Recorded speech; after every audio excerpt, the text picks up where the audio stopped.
नमस्कार, स्वागत है आपका कहानी कथा चैनल पर। केमिस्ट शॉप से निकलते ही प्रभास की नज़र सामने बनी पार्किंग में गाड़ी में बैठते बाबूजी के दोस्त कम फैमिली डॉक्टर वर्मा पर पड़ी। 4 दिन पहले वह बाबूजी से मिलने घर आए थे। उनके लिए चाय बनाने उठे बाबूजी के पैर में असावधानीवश ठोकर लग गई। पैर की उंगलियों में तेज दर्द था, इसलिए डॉक्टर वर्मा ने उसी वक्त उनको ले जाकर एक्सरे करवाया तो पता चला फ्रैक्चर हुआ है। डॉक्टर वर्मा की निगरानी में ही बाबूजी की दवाई मरहम पट्टी चल रही है। डॉक्टर वर्मा गाड़ी स्टार्ट करते उससे पहले ही प्रभास ने वहां जाकर गाड़ी का शीशा खटखटा कर नमस्ते किया और मुस्कुरा कर बोला, आपसे मिलने को सोच रहा था पर समय निकाल नहीं पाया। दरअसल थैंक्स कहना चाह रहा था। आपकी वजह से तुम्हारे बाबूजी के पैर में चोट लग गई। उन्होंने परिहास किया तो वो झेंपता हुआ बोला, अरे नहीं, ठोकर तो कैसे भी लग सकती थी, आपके सामने लगी तो अच्छा रहा, कम से कम एक्सरे वगैरह सब समय पर हो गया। तुम्हारे बाबूजी फ़ोन पर बता रहे थे आजकल तुम रोज़ उनसे मिलने आते हो, आते रहा करो। डॉक्टर वर्मा भेद भरी मुस्कान के साथ कह रहे थे।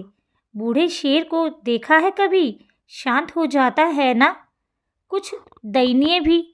मैं तो कहता हूँ तारा को लेकर आ जाओ। उनके पास तारा को लेकर आ सकता तो बात ही क्या थी, आपसे क्या छुपा है। प्रभास की मनोदशा का ख्याल कर डॉक्टर वर्मा ने बात बदलते हुए कहा, चलो ध्यान रखो उनका। गनीमत थी फ्रैक्चर नहीं निकला।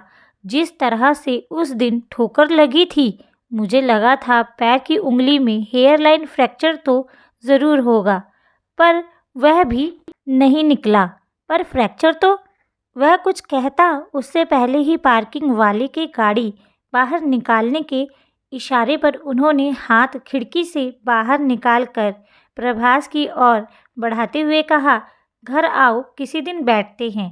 प्रभास ने यंत्रवत उनसे हाथ मिलाया और फिर उन्होंने गाड़ी बढ़ा ली। प्रभास अवाक सा उन्हें जाता देखता रहा। उनके कहे शब्द गनीमत है फ्रैक्चर नहीं निकला ने उसे उलझा दिया। घर जाते समय रास्ते पर बीते दिनों के घटनाक्रम की रील उसकी आंखों के सामने चलती रही। उस दिन इतवार था। भरी दोपहरी में डोरबेल बजी तो देखा जमुना काकी थी। जमुना काकी पिछले 20 वर्षों से माँ बाबूजी के घर का काम करती आई है। तारा से कोर्ट मैरिज के बाद बाबूजी के कोप से तारा को बचाने के लिए पैतृक घर से लगभग 800 मीटर की दूरी पर एक अपार्टमेंट में किराए पर फ्लैट ले लिया। तब माँ ने काकी को उनके घर का काम करने को कहा। दोनों घरों का काम करने वाली काकी वह पुल बन गई जिस पर चढ़कर माँ और वह खुद एक दूसरे के जीवन में झांक लेते। आज क्या बना, आज कहाँ गए दोनों, बनती तो है ना दोनों में। घर में कौन सी नई चीज़ आई जैसी खबरें माँ को जमुना काकी से मिल जाती और उसे माँ की कि वह आजकल बीमार रहने लगी हैं।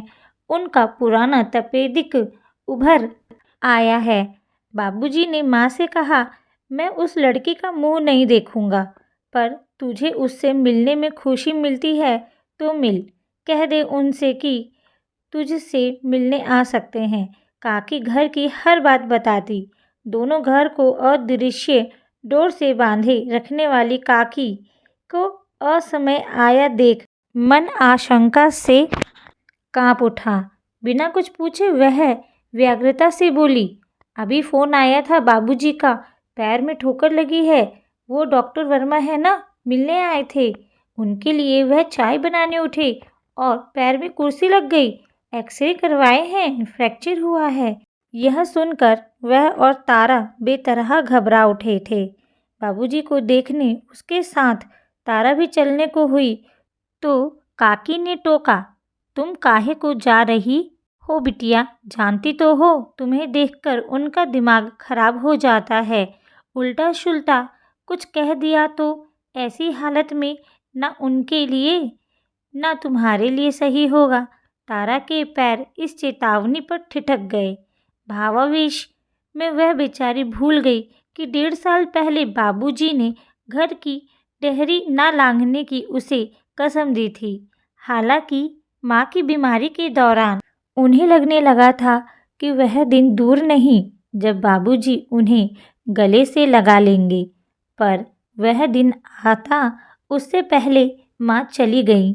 उनकी 13वीं तक बाबूजी मौन रहे, पर 13वीं के दूसरे दिन भीतर दबा आक्रोश तारा पर फूट पड़ा।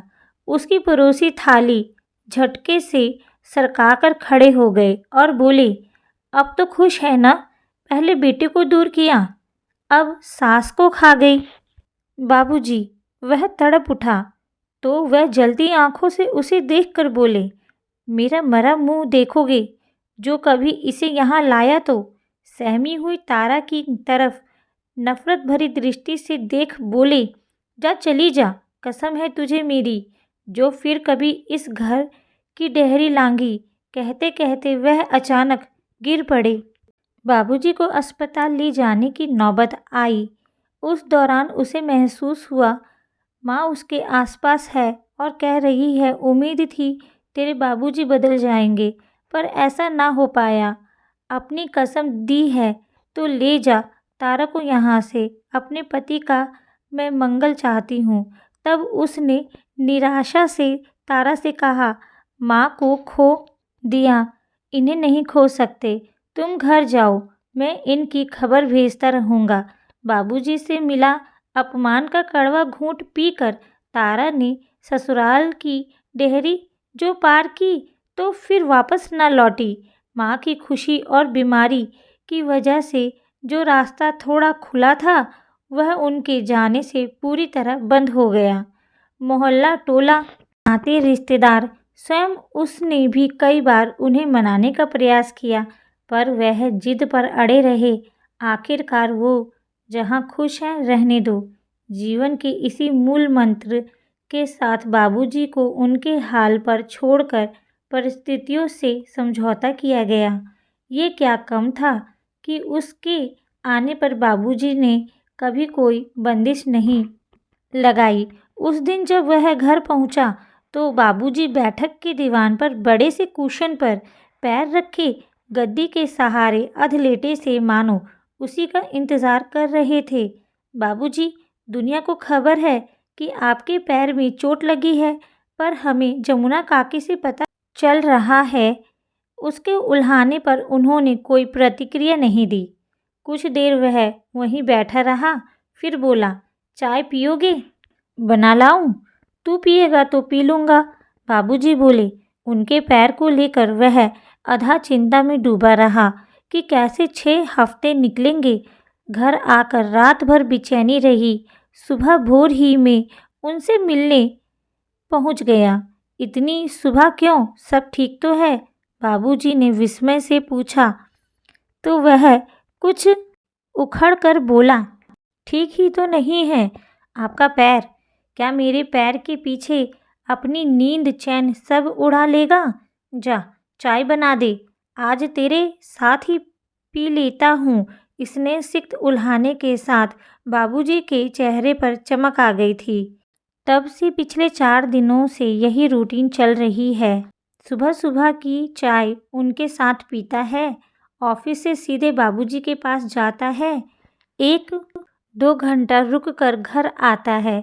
कई बार मन में आया कि उन्हें साथ रहने को बोलें, पर अव्वल तो वह चलेंगे नहीं, और जो असंभव संभव में बदला तो तारा के साथ उनका रूखा व्यवहार उसकी गर्भावस्था की उस अंतिम स्टेज के लिए जिसमें मानसिक शांति और प्रसन्नता चाहिए सही ना होगा सोचकर टाल गया।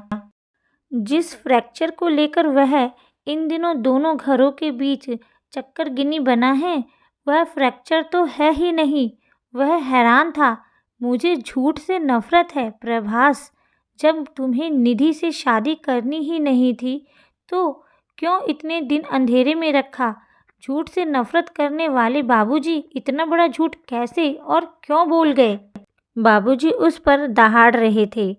बोलता क्यों नहीं? इतने दिन हमें अंधेरे में क्यों रखा?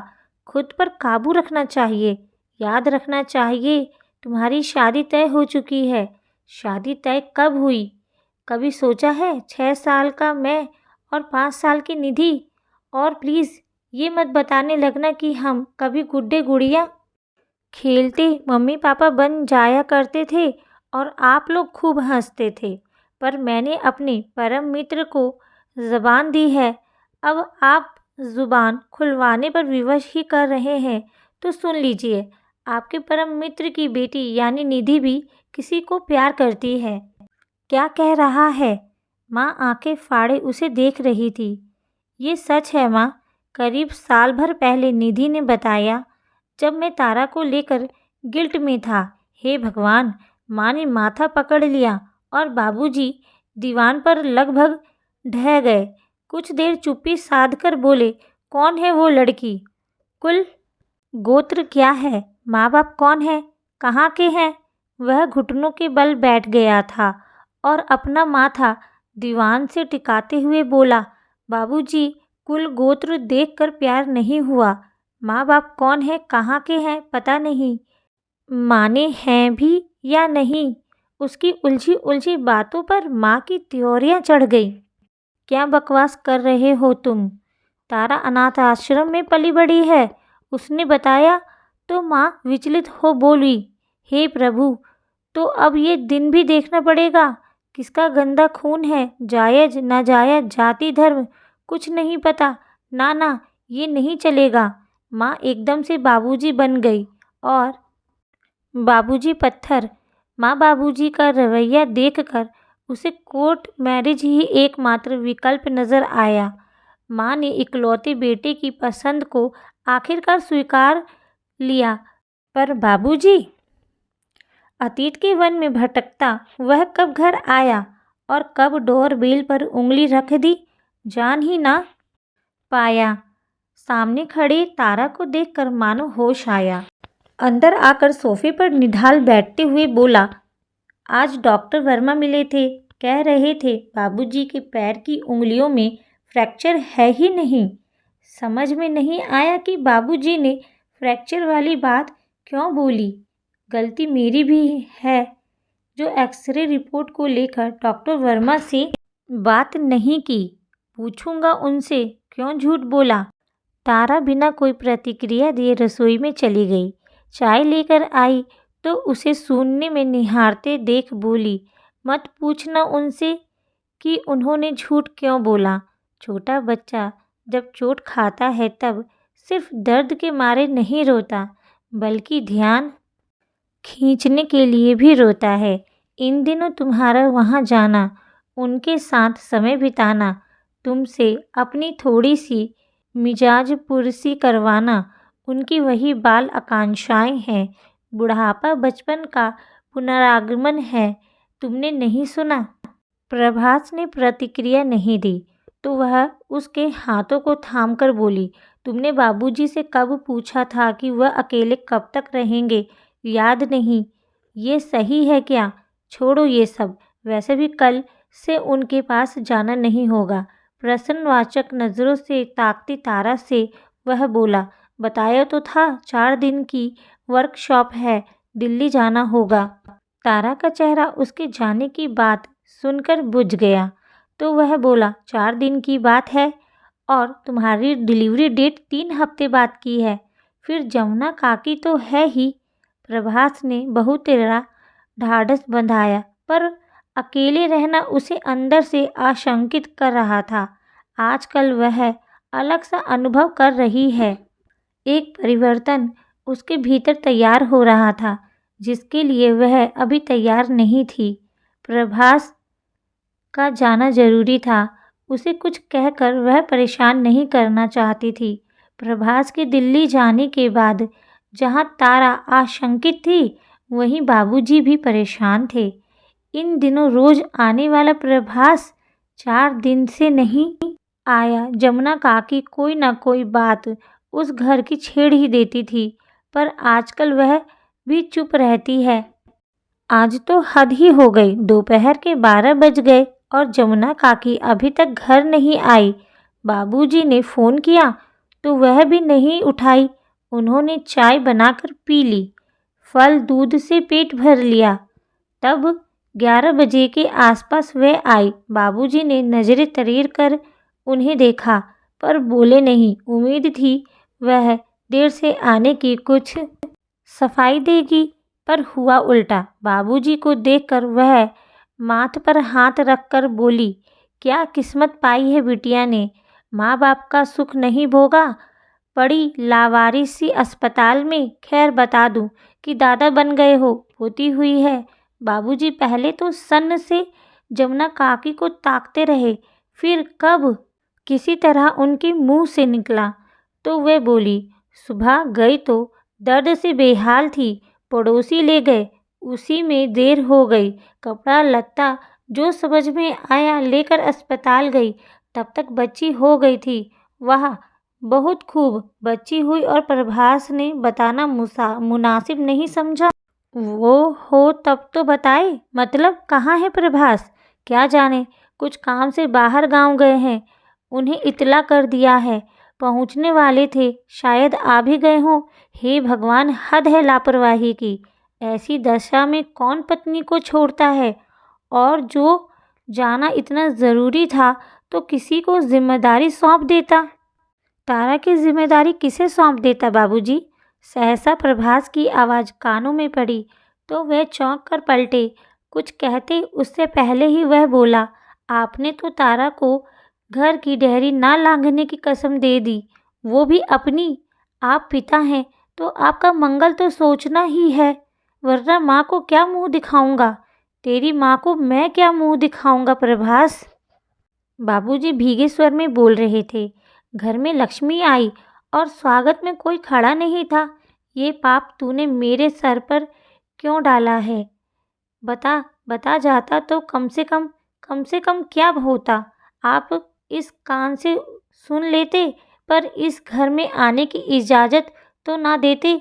प्रभास भराए स्वर में बोला और बाबूजी निशब्द ज़मीन को घूरते रहे। अचानक प्रभास ने उनका हाथ थाम कर पूछा, देखने चलेंगे? क्षणाक्ष मौन के बाद उन्होंने ना में गर्दन हिलाई। चेहरा बना बिगड़ा, फिर भरे गले से किसी तरह बोले, लेने चलूँगा। उन्हें सीने से लगाकर प्रभास फुसफुसाया, खाली पोती को? पागल है क्या? उसे भी जिसका दोषी हूँ। और कसम, पोती को लेकर डेहरी लांघने को थोड़े मना किया था। कसम तो कट ही गई, और ना भी कटी हो तो अभी कौन सा जिंदा हूँ।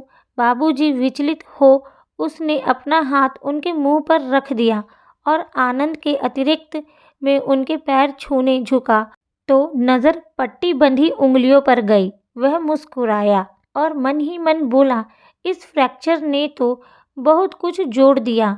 जमुना काकी बहुप्रतीक्षित दृश्य देख अपनी आंखें धोती से पोंछते हुए घर की लक्ष्मी के आंगन की तैयारी में जुट गई। आपको ये कहानी कैसी लगी प्लीज़ कमेंट में ज़रूर बताइएगा। वीडियो को लाइक करिएगा, चैनल को सब्सक्राइब करिएगा, वीडियो को शेयर करना ना भूलें। कहानी सुनने के लिए धन्यवाद।